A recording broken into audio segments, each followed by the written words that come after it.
friends, welcome back to Judy's Cooking Diary. இன்னைக்கு நம்ம சேனல்ல நல்ல முருகலான crispy potato fry எப்படி செய்யறதுன்னு பார்க்க போறோம். வீடியோக்குள்ள போறதுக்கு முன்னாடி சேனலை ஃபர்ஸ்ட் டைம் பார்க்கறீங்கன்னா கீழ இருக்கிற red colour subscribe button press பண்ணிட்டு பக்கத்துல இருக்கிற பெல் ஐகான் பிரஸ் பண்ணிக்கோங்க. வாங்க வீடியோக்குள்ள போலாம். இந்த பொட்டேட்டோ ஃப்ரை வந்து நான் இப்போ ரீசெண்டாக ஒரு cast iron shopping haul video போட்டிருந்தேன். ஸோ அதில் நான் வாங்கியிருந்த கேஸ்ட் அயர்ன் பேன் தான் காமிச்சிருக்கேன்.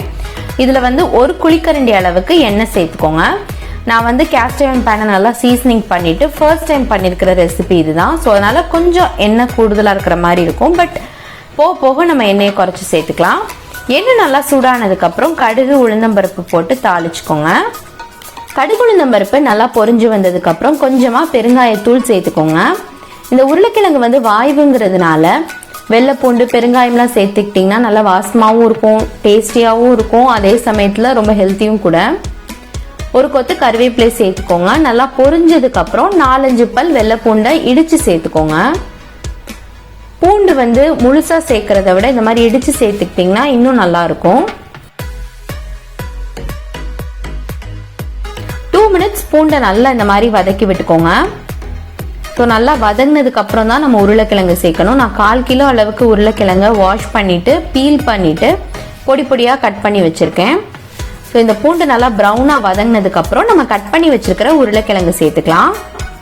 உருளைக்கிழங்கை கட் பண்ணி நான் கொஞ்சம் தண்ணியில் போட்டு வச்சிருந்தேன். ஸோ அந்த தண்ணியிலேருந்து எடுத்து இப்படி போடுறப்ப லைட்டாக திரிச்சிச்சு, பட் ரொம்பலாம் திரிக்கலை. இது சேர்த்துட்டு ஒரு 2 minutes அந்த எண்ணெயிலே வதக்கி விட்டுக்கோங்க. 2 நிமிஷம் நல்லா வதக்கினதுக்கு அப்புறம் தேவையான அளவு உப்பு சேர்த்துக்கலாம். இந்த கேஸ்ட் அயர்ன் பேன்ல ஃபர்ஸ்ட் பண்ற டிஷ் இதுதான். சீசனிங் பண்ணதுக்கு அப்புறம் முதல் டிஷ் இது. எந்த கருப்பு எதுவுமே ஒட்டல. நான்ஸ்டிக் பேன்ல பண்ற மாதிரி நல்லா ஒட்டாம சூப்பரா வந்துச்சு. நான்ஸ்டிக் பேன்ல கூட உங்களுக்கு பொட்டேட்டோ ஃப்ரை பண்ணீங்கன்னா லைட்டா சாஃப்டா வரும். பட் இதுல நல்லா முருகலா ரொம்பவே நல்ல டிஃபரன்ஸ் தெரிஞ்சிச்சு. உப்பு சேர்த்துட்டு லைட்டா தண்ணியை தெளிச்சு விட்டுக்கோங்க. இந்த மாதிரி லைட்டா ஸ்ப்ரிங்கிள் பண்ணா போதும், ரொம்ப தண்ணி விட்டுறாதீங்க. மூடி போட்டு ஒரு 2 minutes வேக விடுங்க. அப்ப சீக்கிரமா வெந்துடும். ரொம்ப தண்ணி சேர்த்துட்டீங்கன்னா உருளைக்கிழங்கு வந்து ரொம்ப சாஃப்ட் ஆயிரும். முருகலா வேணும் அப்படின்னா தண்ணி வந்து ரொம்ப கம்மியா சேர்த்தீங்கன்னா தான் உங்களுக்கு பொட்டேட்டோ ஃப்ரை நல்லா கிறிஸ்பியா கிடைக்கும். லைட்டா மிக்ஸ் பண்ணி விட்டுட்டு மூடி போட்டு ஒரு 2 minutes கழிச்சு ஓபன் பண்ணீங்கன்னா உருளைக்கிழங்கு பாதி அளவுக்கு வெந்துருச்சு. இப்ப இந்த ஸ்டேஜ்ல நம்ம மிளகாத்தூள் சேர்த்துக்கலாம். ஆரம்பத்திலேயே மிளகாத்தூள் சேர்த்து உருளைக்கிழங்கோட வதக்குனீங்கன்னா உருளைக்கிழங்கு வந்து கொஞ்சம் டார்க் பிரவுன் கலர்ல ஆயிடும். ஏன்னா மிளகாத்தூள் ரொம்ப நேரம் வதக்கணும்னா டார்க் கலர் ஆயிடும்.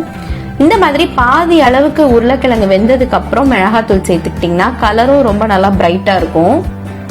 இப்ப மிளகாத்தூள் சேர்த்ததுக்கு அப்புறம் தண்ணியோ எண்ணெயோ எதுவுமே சேர்க்க வேண்டாம். மூடி போட்டு இன்னும் ஒரு 2 to 3 minutes வச்சு எடுத்தீங்கன்னா அந்த உருளைக்கிழங்கு இப்ப லைட்டா முழுசா இருக்குல்ல, அது நல்லா ஷ்ரிங்க் ஆகி சுருங்கி நல்லா வெந்து வந்திருக்கும்.